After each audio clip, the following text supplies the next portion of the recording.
प्रस्तरं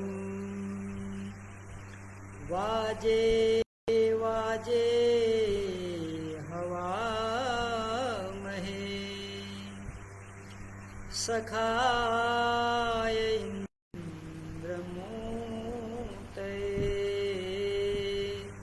सखाय इन्द्रमूर्तये।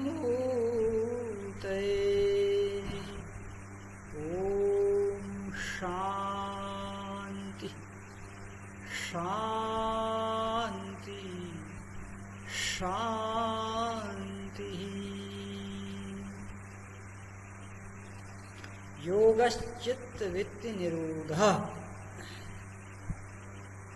समाधिपात सूत्र संख्या 2। इस पर आज दूसरा वीडियो बनने जा रहा है। एक वीडियो कल इस पर बना था, क्योंकि यह सूत्र बहुत ही गंभीर है और बहुत ही विस्तृत है, इसलिए इसके लिए हमें 2 भाग बनाने पड़े। तो आज दूसरे भाग में पुनः हम इसको विस्तार से समझने का प्रयास करते हैं। योगश्चित्त वृत्ति निरोधः। योग क्या है, मोक्ष क्या है, शाश्वत आनंद क्या है? तो कहते हैं चित्त के वृत्तियों का निरोध अर्थात रुक जाना। 2 प्रक्रिया होती है, एक होती है रोकना और एक होता है रुकना। तो जो रोकना होता है उसमें अत्याचार होता है, उसमें हठ होता है, जिद होती है, बलात्कार होता है। लेकिन जो रुक जाना है वह एक स्वाभाविक क्रिया है। महर्षि पतंजलि महाराज कह रहे हैं जिस दिन आप योगी हो जाएंगे तो आपके जो चित्त की वृत्तियां, चित्त का जो व्यापार है, चित्त जो आपका दिशाओं में भाग रहा है, इसका भागना बंद हो जाएगा, ये शांत हो जाएगा। अपने लक्ष्य की प्राप्ति करने के बाद वासनाएं अपने आप समाप्त हो जाती हैं। चाहे लक्ष्य छोटा हो, चाहे लक्ष्य बड़ा हो, चाहे लक्ष्य पवित्र हो, चाहे अपवित्र हो। एक बार लक्ष्य प्राप्त होने के बाद भौतिक जगत में भी कुछ क्षण तक मनुष्य शांत रहता है। हालांकि भौतिक जगत में कोई भी लक्ष्य ऐसा नहीं है जो पूर्ण तृप्ति देगी, लेकिन कुछ काल के लिए वहां भी मन की वृत्तियां रुक जाती हैं। परंतु आध्यात्मिक जगत में यदि एक बार आपने योग को प्राप्त कर लिया, ईश्वर को प्राप्त कर लिया, मोक्ष की प्राप्ति हो गई, तो फिर ये जो चित्त का व्यापार है, ये जो मन की चंचलता है, ये जो विषय में भाग रहा है, ये अपने आप रुक जाता है उस ज्ञान से। चित्त के बारे में अब हमें जो आज विशेष समझना है वो ये है कि ये चित्त जीवात्मा का एक साधन है जो जड़ है। जीवात्मा इससे पृथक है और सत, रज और तम, इन 3 पदार्थों से मिलकर के चित्त रूपी पदार्थ बना है। जो सत है उसे हम यूँ भी कहते हैं सतोगुण, रजोगुण और तमोगुण। तो इन तीनों गुणों का स्वभाव क्या है? तो वेदव्यास जी महाराज कहते हैं कि प्रख्या प्रवृत्ति स्थिति। कि जो सतोगुण है उसका स्वभाव है प्रकाश, ज्ञान स्वरूप है। प्रकाश के जितने भी परमाणु हैं, कण हैं, वो सब सतोगुण के। रजोगुण क्या है? गति, क्रिया। जितनी भी क्रियाएं जगत में हो रही हैं वो रजोगुण के कारण होती हैं। तमोगुण क्या है? स्थिरता, आलस, रुक जाना, गति न होना, प्रमाद, मोह, निद्रा, ये सब स्थिरता के लक्षण हैं। तो ये तीनों गुणों के 3 लक्षण हैं और इन तीनों गुणों में एक विशेषता ये है कि जो सतोगुण है उसकी मात्रा अधिक है। अगर हम इसको गणित के आधार पर डिवाइड करना चाहते हैं तो 80% हमारे अंदर सतोगुण है, 10% रजोगुण है और 10% तमोगुण है। यह इसलिए बताया जा रहा है कि कभी कभी साधना करते समय मन में ऐसे विचार न आ जाएं कि क्या करें, ये तमोगुण और रजोगुण हमें लक्ष्य की ओर नहीं जाने दे रहा है। तो वेद व्यास जी शंका को समाप्त कर रहे हैं। वो कह रहे हैं कि देखो, सतोगुण तो आपके अंदर ज्यादा मात्रा में, बस यह है कि उसको बनाए रखना है। हर व्यक्ति इन तीनों गुणों में घूमते रहता है। वीतराग हीन तरो, ऋषि कहते हैं कि जो वीत राग हो चुके हैं उनको भी शरीर में रहते रहते ये गुण कुछ न कुछ प्रभावित करते हैं। इसलिए ये मान के चलना, क्या करें, हम तो रजोगुणी हो गए, तमोगुणी हो गए, हमसे योग नहीं हो पाएगा। तो कह रहे हैं ये निराशा वाली बात नहीं होनी चाहिए। सतोगुण तो परमात्मा ने पहले ही अधिक दे रखा है, बस हमें उस सतोगुण की स्थिति, उसकी मात्रा बढ़ाती रहनी चाहिए। हमारा ये प्रयास हो कि हमारा सारा दिन सतोगुण में जाए।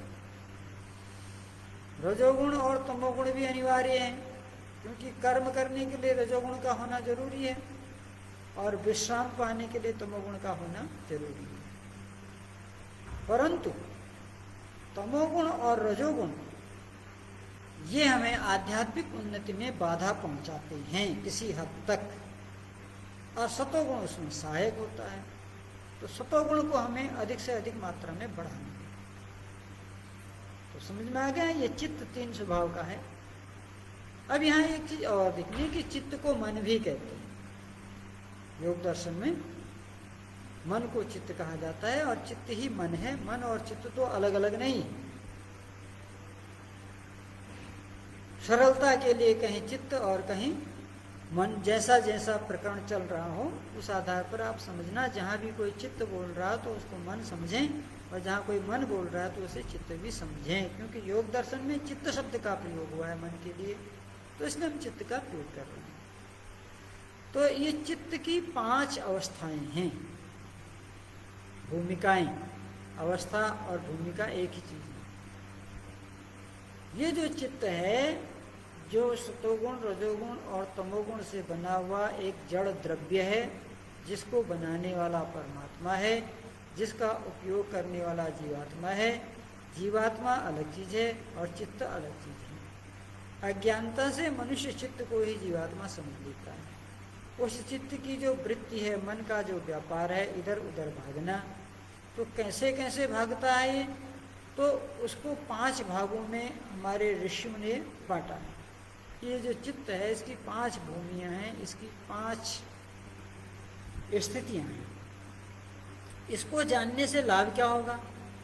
अगर आपने चित्त की स्थितियों का अध्ययन अच्छी तरह से कर लिया, अपने मस्तिष्क में बैठा लिया, प्रतिदिन आप इसको प्रयोगात्मक रूप में लाना चाहें, तो आपकी चित्त की वृत्तियों का निरोध जल्दी हो जाएगा और आपको ये पता लग जाएगा कि इस समय आपके चित्त की जो वृत्ति है वो किस अवस्था में है और उसको किस अवस्था में ले जाना है।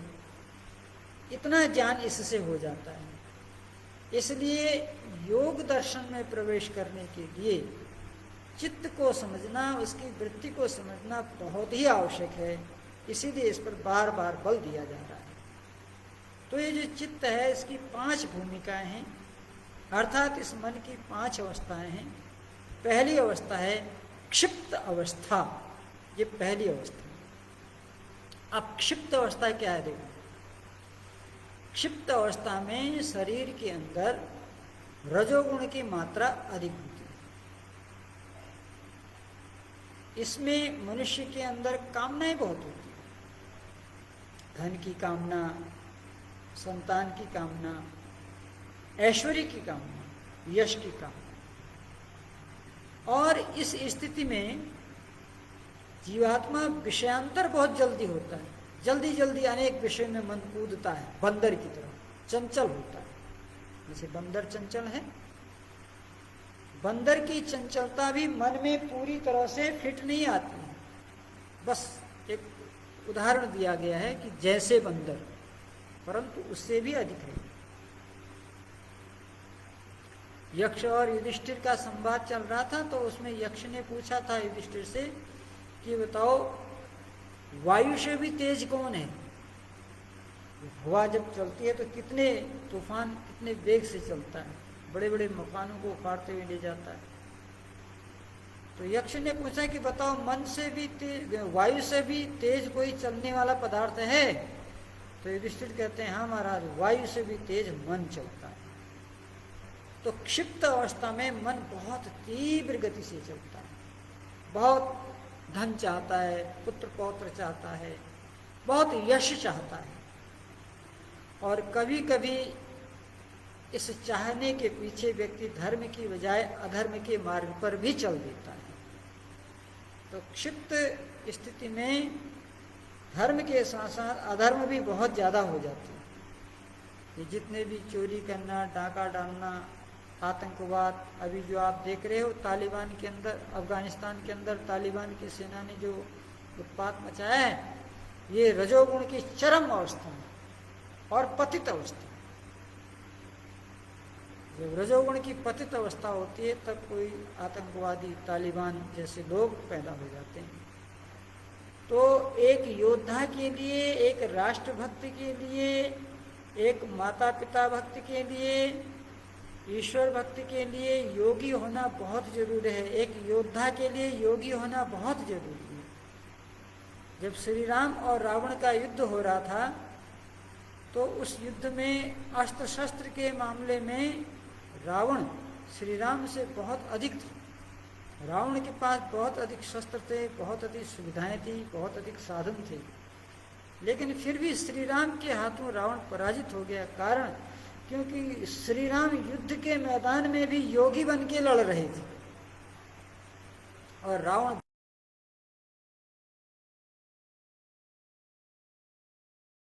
ये जो अफ्रीका के राष्ट्रपति भागे हैं युद्ध के मैदान से, ये इनके भोगी होने का प्रमाण है। क्योंकि भोगी व्यक्ति अधिक भयभीत होता है। जहाँ दुष्ट व्यक्ति क्रोधी होता है वहीं भोगी व्यक्ति भयभीत होता है। तालिबान वाले योगी नहीं थे, उनको हम योगी नहीं कह सकते, लेकिन वो क्रोधी थे और ये भयभीत थे। तो जब क्रोध और भय दोनों सामने खड़े होंगे तो क्रोध जीतेगा, भय नहीं जीतेगा, भय हार जाएगा। इसलिए न तो व्यक्ति को क्रोधी होना चाहिए, न भयभीत होना चाहिए, उसे योगी बन के युद्ध करना चाहिए। तो योगी कौन बनेगा? जिसने अपने चित्त की वृत्तियों का निरोध कर लिया, अर्थात मन की वासनाओं पर विजय प्राप्त कर ली। अब जिसके वासनाएं उसे कर्म भूमि में कर्म से विचलित नहीं करती, तो ये मन की पहली अवस्था है जिसका नाम है क्षिप्त अवस्था। रजोगुण प्रधान होता है, सतोगुण और तमोगुण गौण होते हैं। मन एक समय में कई विषयों का चिंतन करता है और यहाँ तक कि अधर्म में भी प्रवेश कर जाता है। इसलिए ये मन की जो है एक स्थिति है, चित्त की एक स्थिति है जिसे कहते हैं क्षिप्त अवस्था। और जिस समय भी आपका मन अधर्म में रुचि लेने लगे, लड़ाई झगड़ा फसाद करने लगे, तो समझ लेना आपका मन क्षिप्त है, आप क्षिप्त अवस्था।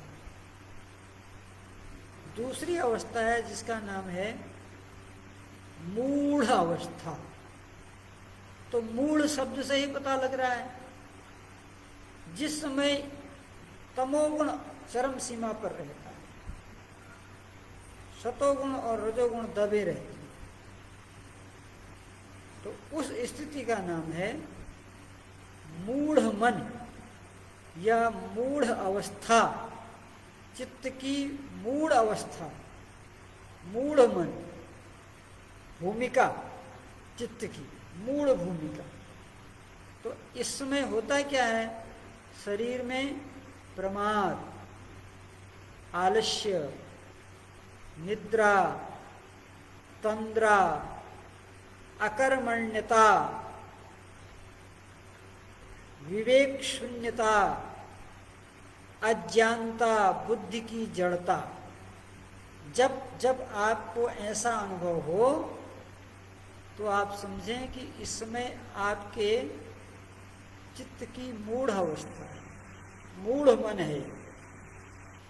तो ऐसा मन कभी भी योग को प्राप्त नहीं हो सकता। योगी के लिए निद्रा, अति निद्रा, आलस्य, तंद्रा, अकर्मण्यता योगी के लिए बाधक तत्व। योगी को कर्मठ होना चाहिए, योगी को हमेशा सावधान होना चाहिए, योगी को हमेशा जागृत रहना चाहिए। अगर आपके मन में ये भाव पैदा आ रहे हैं, आपको अधिक से अधिक आलस आता है, किसी काम में मन नहीं लगता है, धर्म में रुचि नहीं रहती है, विद्वानों से द्वेष रहता है, सत्संग स्वाध्याय में मन नहीं लगता है, हमेशा पड़े रहने की ही मन में धारणा बनी रहती है, तो इसे कहते हैं मूढ़ मन,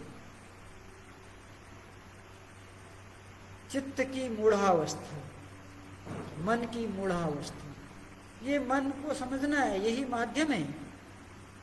और इसमें ज्ञान ये रखना है कि चित्त वृत्तियां अलग हैं और जीवात्मा में अलग हूं। मेरा चित्त वृत्तियों से कोई लेना देना नहीं, ये चित्त वृत्तियां मेरा साधन है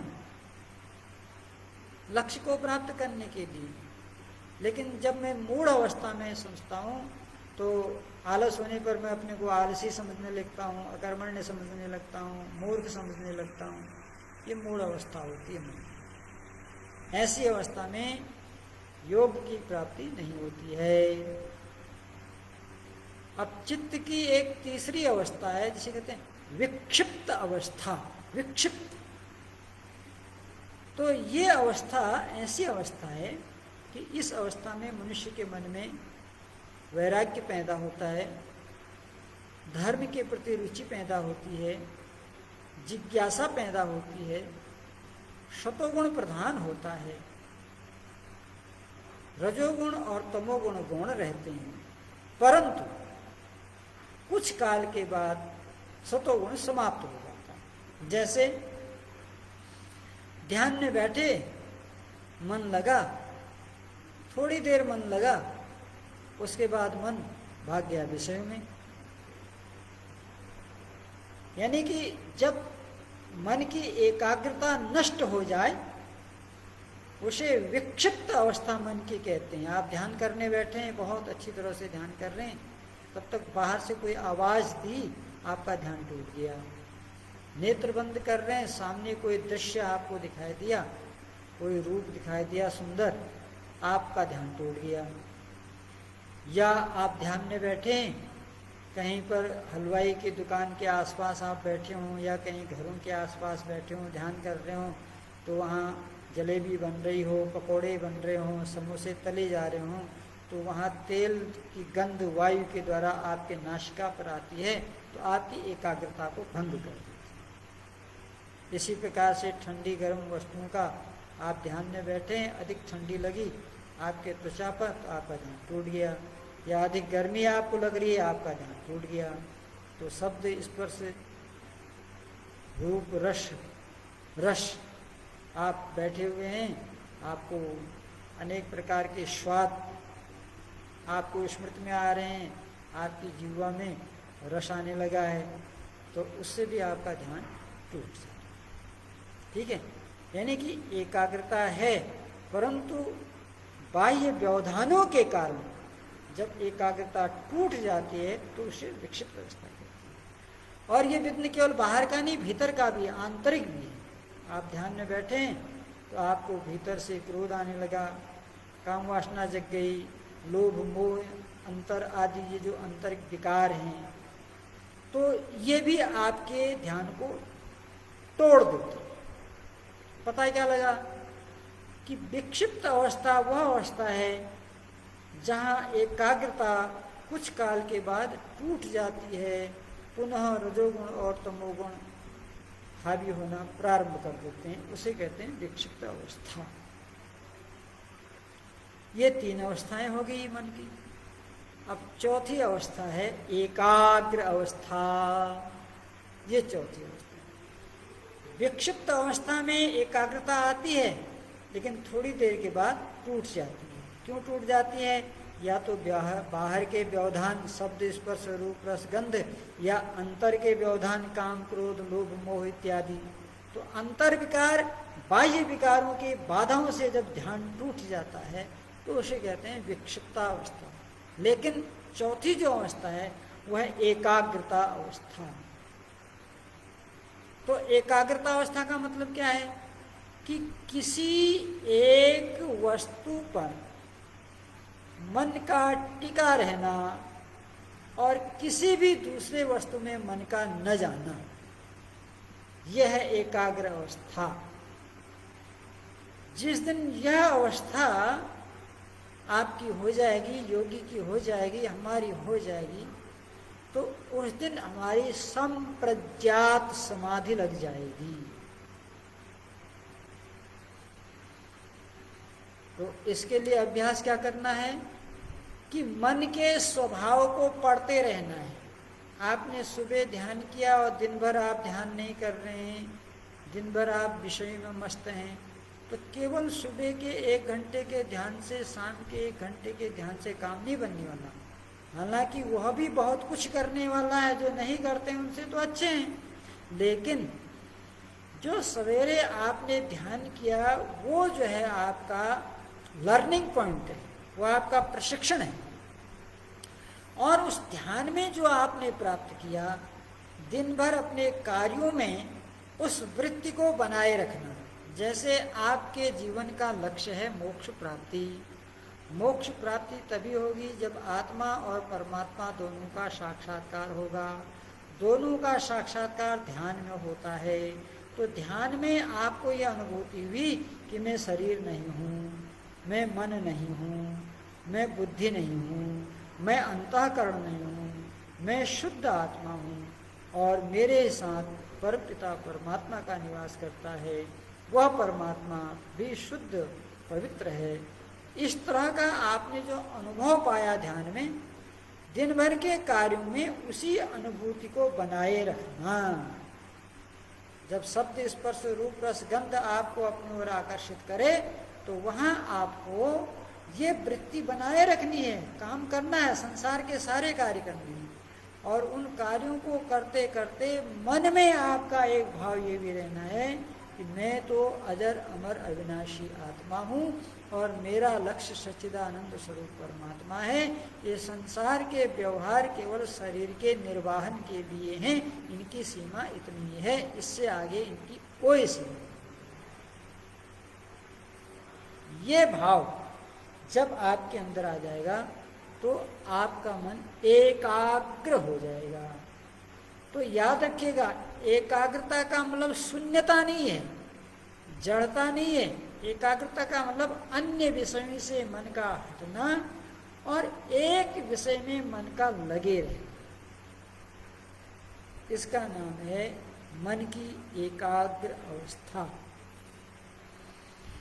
अब इसके बाद मन की जो 5वीं अवस्था है, जो 5वीं भूमि है मन की, वह निरुद्धावस्था। तो जो मन का निरुद्धावस्था है ना, ये निरुद्धावस्था क्या है? जब एकाग्र अवस्था लंबे समय तक चलती रहती है तो फिर हमें एकाग्रता का अभ्यास भी नहीं करना पड़ता है, अपने आप हम ध्यान में चले जाते हैं। उसे कहते हैं निरुद्धावस्था, निर्गुणावस्था। वहां पर तीनों गुण क्या हो जाते हैं? आपके वश में हो जाते हैं निरुद्धावस्था में। एकाग्रता अवस्था में आपने संसार के विषयों से मन को हटाया है, एक परमात्मा में लगा दिया है। यह हो गई एकाग्रता अवस्था। मगर ये एकाग्रता अवस्था कब तक रहती है? जब तक आप ध्यान करते हैं। आप ध्यान से हटे, संसार के विषय में आपने मन लगाया तो पता लगा धीरे धीरे आपकी जो एकाग्रता बनी हुई थी वो भंग होती है। परंतु जो निरुद्ध अवस्था होती है उस अवस्था में आपकी एकाग्रता कभी भंग नहीं होती है। आप संसार के व्यवहार के कार्यों को करते हुए भी हमेशा सावधान रहते हैं और योगी बनते हैं। इसलिए भगवान का ना तस्मात् योगी भवार्जुन, इसलिए हे अर्जुन तुम योगी बन करके काम करो। तो योगी बन के काम करने का लाभ क्या होगा? वो कहा सुखे दुखे समय कृत्वा लाभा लाभो जया जया। सुख और दुख में, लाभ और हानि में, दोनों परिस्थिति में आपकी प्रसन्नता बाधित नहीं होती है। सुख आता है तो आने दो, सुख जाता है तो जाने दो, दुख आता है तो आने दो।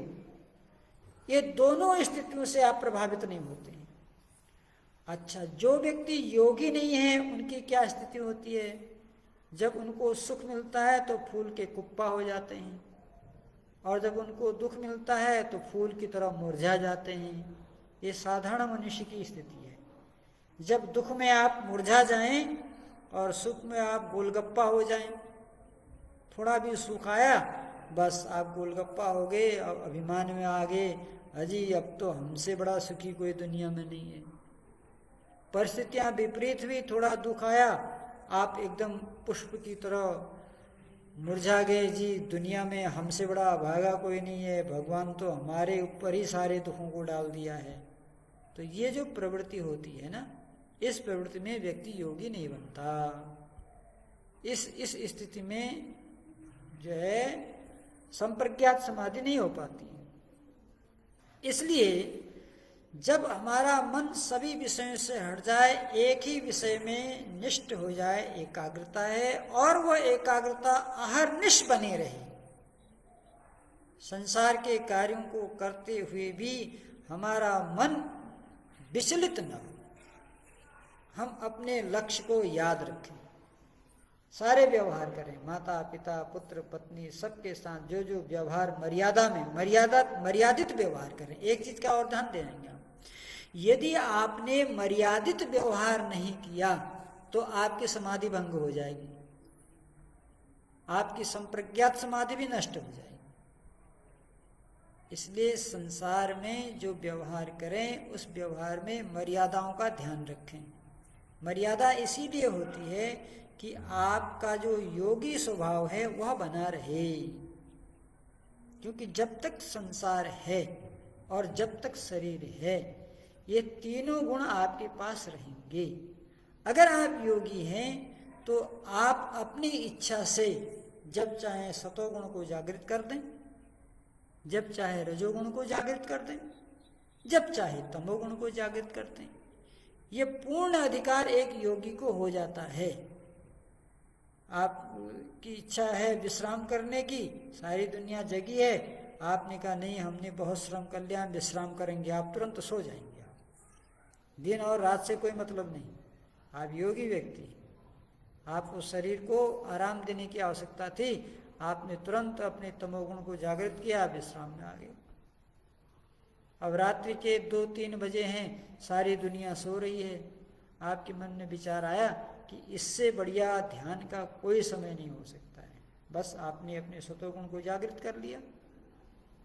जिस 3 बजे की निद्रा में सारा संसार सो रहा है, उस समय आप परमात्मा का चिंतन कर रहे हैं। किससे कर रहे हैं? सतोगुण से। ये सतोगुण जब आप स्वाध्याय करते हैं, जब आप सत्संग करते हैं, जब आप ध्यान करते हैं, जब आप परोपकार करते हैं, तो उस समय आपके अंदर सतोगुण जागृत रहता है, और सतोगुण से ही ये कार्य संभव होते हैं। जब कोई व्यक्ति लड़ाई मार झगड़ा करता है, वाद विवाद करता है, तो उस समय रजोगुण अधिक जागृत होता है। या सत्संग में कोई व्यक्ति सो रहा है, धर्म की चर्चा करते हुए सो जाता है, तो इसका मतलब इस व्यक्ति के अंदर तमोगुण का आवेश आ गया है। तो ये सतोगुण, रजोगुण और तमोगुण के जो आवेश हैं, इन आवेशों को योगी व्यक्ति रोक लेता है। उसी अवस्था का नाम है निरुद्धा अवस्था। अब समझ में आ गया कि मन की पांचों स्थितियों में योग को बनाए रखना, और जो व्यक्ति इन पांचों अवस्थाओं में क्षिप्त अवस्था, मूढ़ अवस्था, विक्षिप्त अवस्था, एकाग्र अवस्था और निरुद्ध अवस्था, इन तीनों अवस्थाओं में जो व्यक्ति समत्व को धारण करता है, उस व्यक्ति की वृत्तियों का निरोध होता है, वो वृत्तियां रुक जाती हैं, वो योगी हो जाता है। वृत्ति का मतलब व्यापार, मन की चंचलता रुक जाती है। तो इसलिए महर्षि पतंजलि कहते हैं कि मन की व्यापार वृत्ति को रोकना ही योग है। ये हमने 2 दिन में ये सूत्र पूरा किया, आपने सुना। आपका बहुत बहुत धन्यवाद। सादर नमस्ते।